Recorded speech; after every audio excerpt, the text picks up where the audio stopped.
Bonjour, bienvenue dans Passer à l'action, votre émission sur le web dédiée à la bourse. Aujourd'hui, nous allons à la rencontre d'un avocat, professeur Ezzedine Kettani, qui va nous parler du rôle de l'avocat, de l'accompagnement juridique lors de l'introduction en bourse.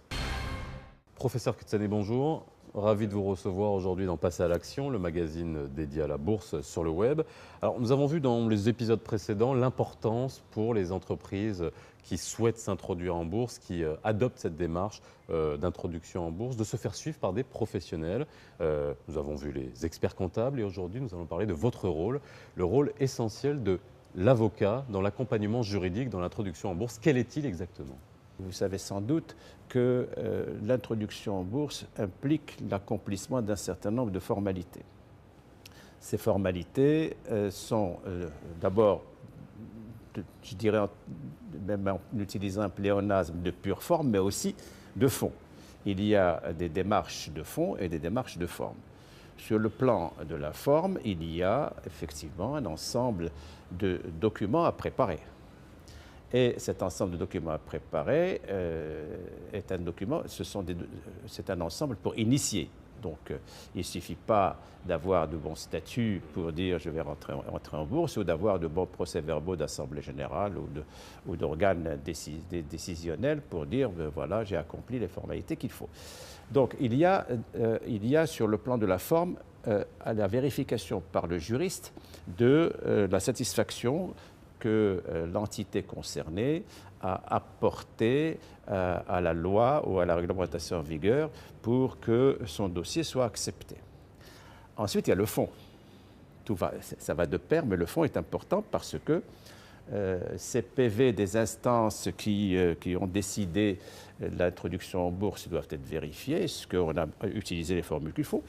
Et à côté de cela, il y a évidemment le projet de convention qui va régir, le cas échéant, si on fait un syndicat, ce syndicat. Mais il y a un document très important et qui constitue la matière sur laquelle le juriste, l'avocat va intervenir, c'est le prospectus. Le prospectus est destiné à informer le public, les personnes qui vont s'intéresser à cette introduction en bourse et qui vont être le nerf de la guerre en quelque sorte et qui Donc, vont acheter. l'entreprise se doit justement d'être la plus exacte vous possible. introduisez une société en bourse, je suis un investisseur, un lambda ou un investisseur important. Il faut que je sache où est-ce que je vais mettre mon argent. Sache à qui je vais le confier, pourquoi je vais le faire, quel est l'intérêt.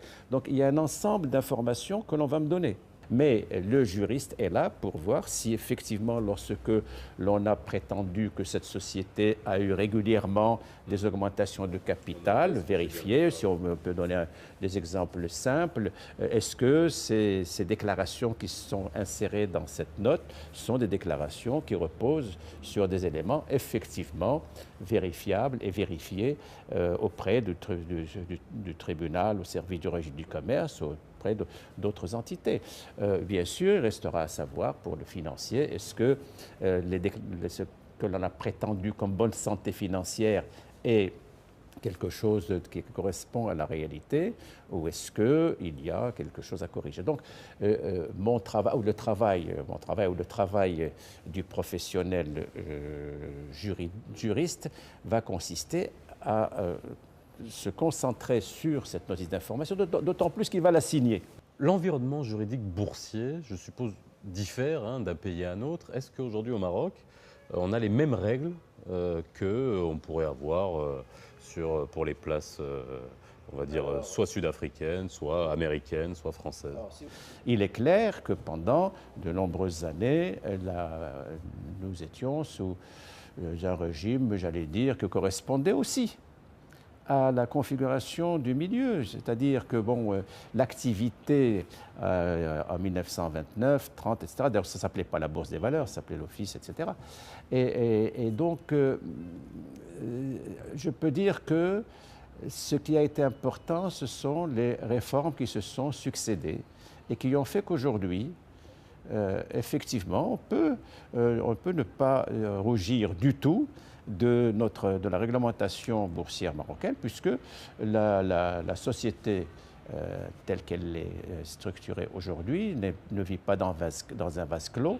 Elle a été obligée, comme on l'a fait dans d'autres secteurs de la vie économique et juridique, je dirais, obligée de se mettre à jour et d'être à la hauteur, on peut dire, des espérances ou de l'attrait que l'on veut exercer sur le... Ce qui fait ce cadre...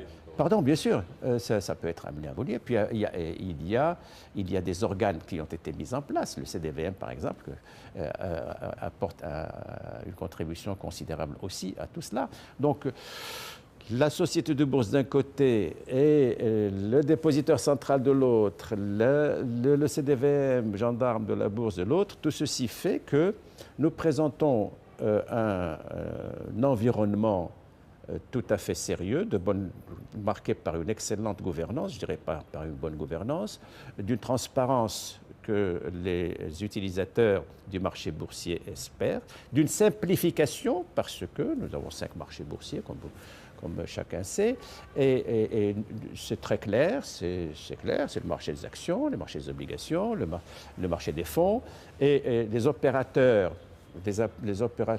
qu'ils soient intermédiaires ou banques, sont, j'allais dire aussi, de leur côté, des contributeurs à l'évolution. Ce sont des spécialistes qui se sont mis à jour, mais aussi qui continuent à le faire tout le temps, par comparaison avec ce qui se passe ailleurs, avec ce qui se passe dans d'autres. Bon, est-ce qu'une bourse est au niveau d'une autre? Tout dépend de l'animation qu'il y a dedans, n'est-ce pas?